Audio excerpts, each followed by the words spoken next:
எல்லா தமிழ் மக்களுக்கும் என்னுடைய வணக்கம். ரொம்ப சிம்பிளாக இருக்கிற ஒரு பொரியலோட ரெசிபி தான் இன்றைக்கி நம்ம பார்க்க போகிறது.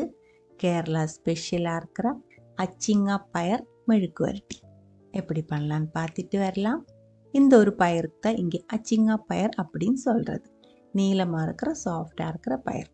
சில இடத்துல இதுக்கு சாம்பார் பயர் அப்படின்னு சொல்லுவோம். இது கிடைக்கல அப்படின்னா நமக்கு கிடைக்கிற பச்சை பயர் வச்சுட்டு செஞ்சு எடுத்துக்கலாம். கழுகி க்ளீன் பண்ணி இதே மாதிரி சின்ன பீஸாக நறுக்கி எடுத்து வச்சுக்கோங்க. இடித்து சேர்க்கறதுக்காக 1 கப் அளவுக்கு சின்ன வெங்காயம், 20 சின்ன வெங்காயம் இருக்கும் அப்ராக்சிமேட்டாக. 2 பெரிய சைஸ் பூண்டு கூடி சேர்த்துருக்கு. பூண்டு ஒரு மணத்துக்காக கம்மியாக சேர்த்தா போதும்.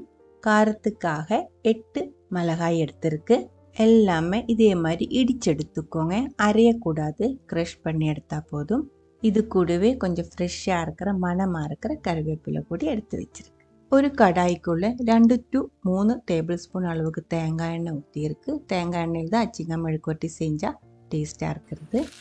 1 டீஸ்பூன் அளவுக்கு கடுகு வெடிச்சதுக்கப்புறம் கருவேப்பிலை சேர்த்துருக்கு. கருவேப்பிலை ஃப்ரை ஆனதுக்கப்புறம் இடிச்சு எடுத்து வச்சுருக்க வெங்காயத்தோட மிக்ஸ் அதுக்குள்ளே சேர்த்து மீடியம் ஃப்ளேமில் நல்லா வதக்கிக்கோங்க. இது கூடவே 1/2 டீஸ்பூன் அளவுக்கு மஞ்சத்தூள், தேவையான அளவுக்கு உப்பு கூடி சேர்த்து வதக்கிடலாம். உப்பு கொஞ்சம் அதிகமாக சேர்த்துக்கோங்க. பயருக்கான உப்பு கூடி இதுக்குள்ளே சேர்த்து நம்ம வதக்கிடலாம். மீடியம் ஃப்ளேமில் நல்லா வதக்கும் போது இதுக்குள்ளே இருக்கிற தண்ணி எல்லாம் வற்றி நல்லா ட்ரை ஆகி இதே மாதிரி நல்ல மணம் வர ஆரம்பிச்சிடும். அந்த டைமில் தீ கம்மி பண்ணி வச்சதுக்கப்புறம் பயர் சேர்த்துக்கலாம். பயர் வேகிறதுக்காக 2 to 3 டேபிள் ஸ்பூன் அளவுக்கு தண்ணி கூடி நான் ஊற்றியிருக்கு. எல்லாமே இதே மாதிரி நல்லா கலந்து விட்டுக்கோங்க. அதுக்கப்புறம் அமர்த்தி விட்டதுக்கப்புறம் மூடி வச்சுக்கோங்க. மீடியம் லோ ஃப்ளேமில் வேக விட்டுக்கலாம். இடையில் ஒரு டைம் ஓப்பன் பண்ணி மறுபடியும் இதே மாதிரி ஒரு டைம் மிக்ஸ் பண்ணி விட்டுக்கோங்க. அதுக்கப்புறம் மறுபடியும் ஒரு டைம் மூடி வச்சுக்கோங்க. இதில் இருக்கிற தண்ணியோட அளவு ஈரமாக இருக்கிறது அதெல்லாம் பார்த்துட்டு அதுக்கு தகுந்த மாதிரி கொஞ்சம் நேரம் கூடி லோ ஃப்ளேமில் மூடி வச்சதுக்கப்புறம் ஓப்பன் பண்ணிடலாம். இடையில ஓப்பன் பண்ணி வதக்கிற டைமில் உப்பு செக் பண்ணிக்கோங்க. கம்மியாக இருந்தால் சேர்த்து வதக்கி எடுத்துக்கலாம்.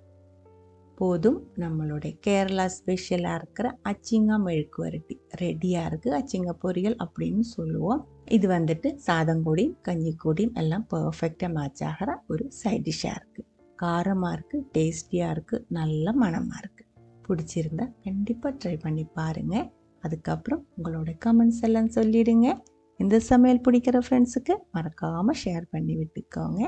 நீங்கள் இது வரைக்கும் நம்ம சேனலுக்கு கொடுத்துட்ருக்கிற சப்போர்ட்டுக்கு ரொம்ப ரொம்ப நன்றி. உடனே பார்க்கலாம் இன்னொரு ரெசிபியோட.